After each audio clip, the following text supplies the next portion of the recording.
The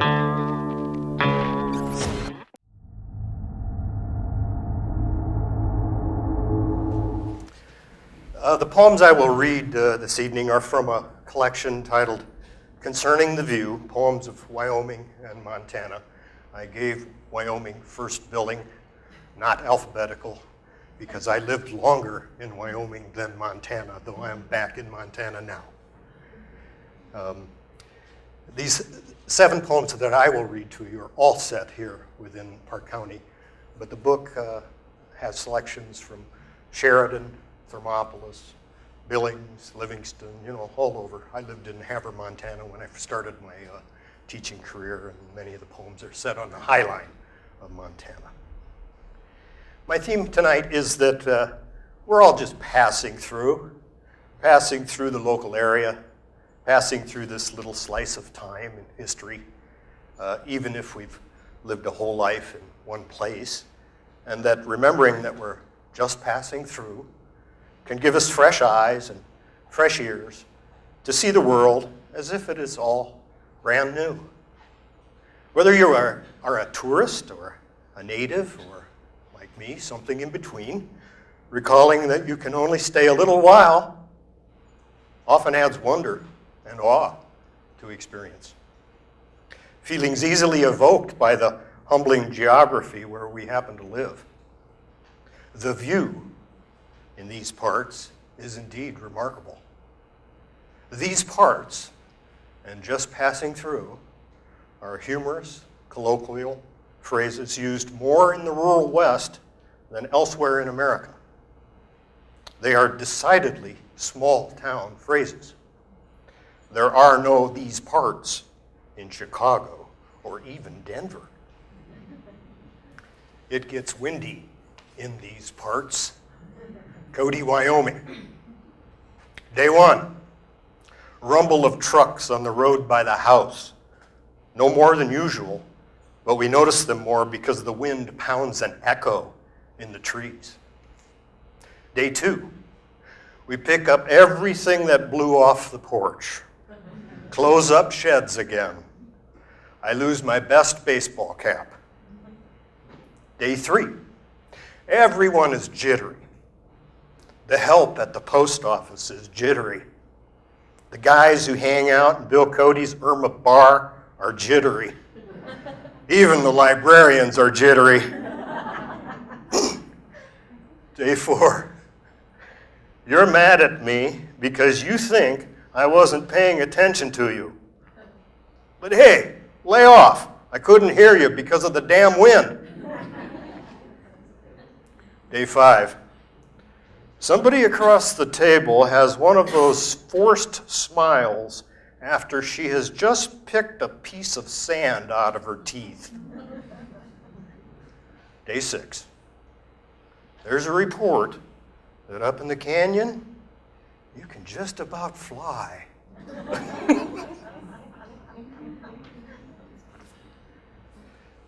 The next poem is a meditation on the enormity of our rural Western views. After teaching in Montana for 10 years, I took a job at Northwest College and rented a house on the east slope of Hart Mountain. When I cast my eyes eastward, it was like a very long arc, upward and outward, followed by a retrieve, similar to the circular cast and retrieve in fishing. Rounding meditation, Hart Mountain, Wyoming. Sunset at your back, you pose a sudden challenge for the will, as if the thought is not your own. Pivot, halt, and stand. Pause and calm the breath. Stare until the view ahead is pure. Commencing in sky above the basin, your sight rounds down pink lines of snowpack in the bighorns. Down green forests, black canyons, down tan foothills to chalk mists swirling on the river.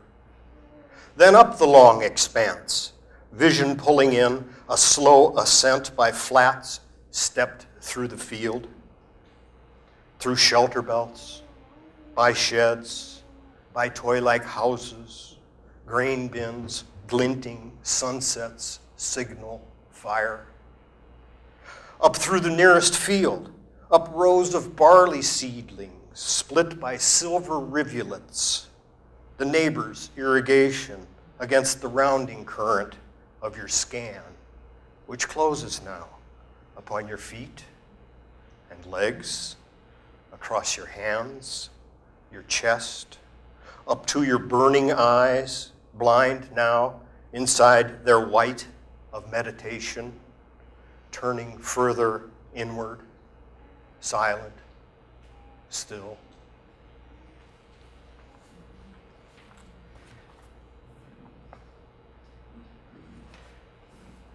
Immigrants, like myself, have to learn specific cultural behavior wherever they land. Sometimes the immigrant can experience full-on cultural shock over something as simple as eye contact. You don't look passers-by in the eye in downtown Cork, Ireland, or Boston, Massachusetts. You get in trouble by eyeballing others in the streets of metropolitan areas. Here, however, this one rhymes. They look at you, Cody, Wyoming. Out on the street, the whole day through. At each crosswalk, they look at you. Sometimes they nod and catch your eye. They look at you when passing by. They look at you. They check you out. They want to know what you're about. They look at you so thoroughly, you may ask yourself, what do they see? Some say hello, more than a few. And when they speak, they look at you. They look at you as if to say, you are the clue to life today. They look so hard, you cannot hide. They look at you from side to side. They look at you from head to toe, from in to out, from stop to go. This good advice is for the new. Not if, but when they look at you. No need to have a panic attack. When they look at you, you look right back.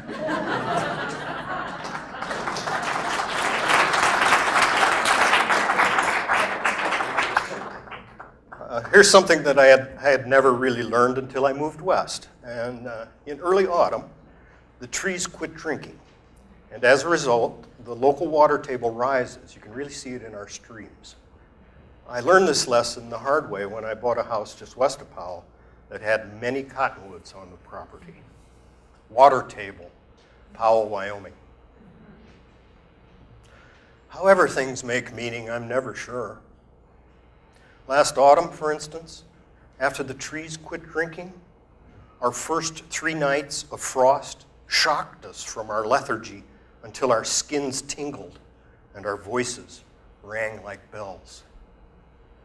Downhill, Alkali Creek rose 3 feet, slogging up its weed-struck banks, and walking there one morning in fog, thick as thoughts of trouble close at hand, I startled a flock of geese that pounded the clouded air and honked in mad choruses that dwindled to solo notes as they flew the invisible sky. That was the day my storage cellar flooded. Here I thought I had planned ahead so well for cold by picking the last tomatoes, some pink, some yellow, some still green, then lining them on our outdoor cellar's wooden shelves, thinking my work against the frost would haul the last of summer into fall. But when I cracked the slatted wooden door into the cool, dark under earth that foggy day, I flushed to see tomatoes bobbing on a lake above the sump. That night, a pair of owls called from the cottonwoods. I lay the book I had been reading on my chest like open wings and closed my eyes. The owls exchanged their singing as if to ask, "Still there?" "Yes, still here. And you?" Still here. Still here. Still there. Still here. Water and all. Or if you have too much or not enough, still here. Our skies are quite clear here. The lack of humidity, the clean air, the huge distances, how brightly the Milky Way shines. There are very few places where people live, many people. Not many people are able to put their index finger and thumb to the sky and trace the disk of the Milky Way where we live, like we can. You can do that here. We're not merely small against the backdrop of our landscape. The Earth itself is a speck of dust in the universe. The next poem is just one man's cosmology grown from the local view in the local language.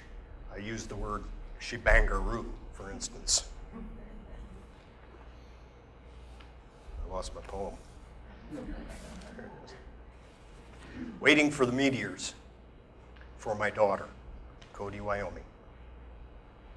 Small under the Milky Way, watching for meteors because the astronomers said tonight the meteor shower would peak. Here's a thought up there in the zillion stars.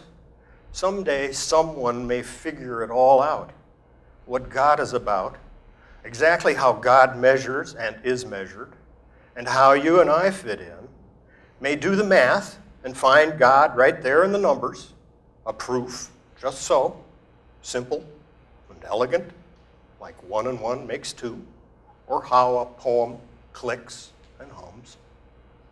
Someone may think it through to the max, from the atom, or less and less than the atom, down there in the itty-bittiness of all, up to and through the max, the works, the whole shebangaroo. On a cold, clear night in Wyoming, waiting for the meteors, I listened for hints of eternity in the tinkling of my daughter's voice as we cut through the darkness between science and God, God and science. Oh, look, she says, there goes one now.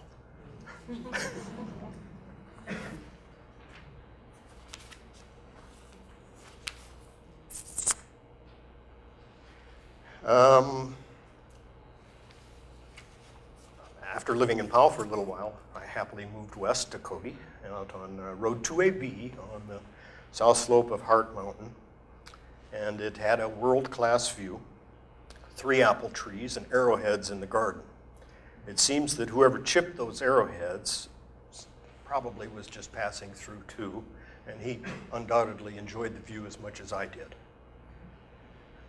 And he enjoyed it probably as much as, say, Charlie Russell did, who clearly was humbled by some of the dawns and sunsets that we experience here. What are you doing at the window? A Charlie Russell dawn, Cody, Wyoming. Sunrise, sky in layers, clouds on hold a long time, bits of blue like ponds. Surreal, you say to no one. That violet on gold, that red under orange, that apricot, peach, coral, salmon. Even if something happens today, it won't mean a thing. The sky was the story, and it was brief and had no plot.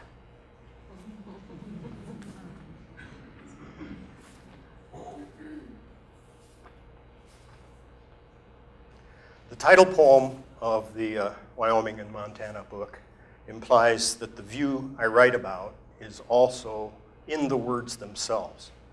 That is, rendering what we see into description, into words, is like sending the perfect postcard to your friends and loved ones who are not so lucky as the tourist who writes, "Wish you were here."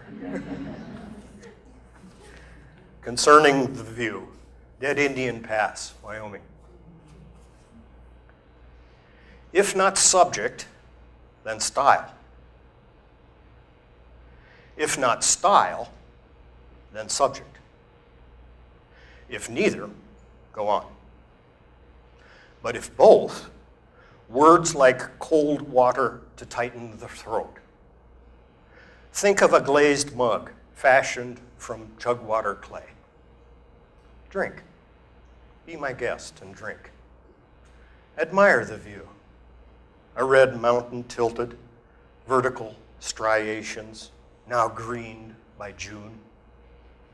The long, high view, a half day's walk away. Yet you may touch it all. Go ahead, touch it all. Rock and lichen and sage. Thank you.